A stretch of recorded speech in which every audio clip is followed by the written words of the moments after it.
When Adron Chambers made his major league debut the other night, it was no surprise that he was on the field in St. Louis. The only surprise was that it was with the Cardinals and not the Rams. If I was thinking 5 years ago what I would be doing, it would probably be football. Yeah, because if I understand the story correctly, you're at Mississippi State. You're actually a cornerback because Coach Kroom is now the running backs coach with the Rams, moved you from offense to defense. Right. He actually came and told me. He was like, I could play both sides of the ball, but if I wanted to go to the NFL, cornerback would probably be my best chance.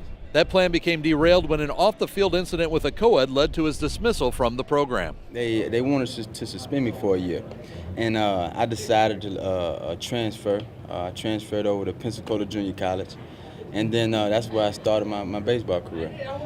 How tough was that when you talked about you had aspirations? I mean, here's a guy with connections to the NFL telling you you've got a chance to be a corner in the NFL, and then course of a couple of decisions, and you find possibly your entire future taken away. Right. I think it was just I see it as a blessing. I had the opportunity to be able to play baseball, football, basketball, all that coming up.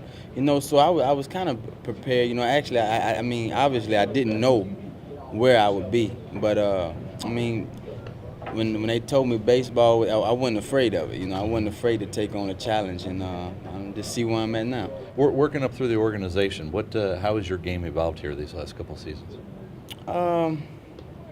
My knowledge, has gotten better. My understanding of situations. Why, my skip does this, or right bases to throw to, or knowing situations when to steal, or basically it's really my knowledge. My athleticism has always been there, so I've always been able to run, jump, throw, hit, but it was just basically the knowledge of the game, because it's more than just going out there catching the ball and throwing it. Thirst for knowledge included sneaking into the batting cage when he wasn't even part of the 40-man roster at spring training. I kind of told myself once I got here that, whatever it took, you know what I mean? So if it took those time for me to go in the batting cage and get kicked out, I feel like it was worth it, you know what I mean? It got me the opportunity to be here in St. Louis, and that was my ultimate goal right there. At Busch Stadium with the Cardinals, I'm Brian Self for 101sports.com and 101 ESPN.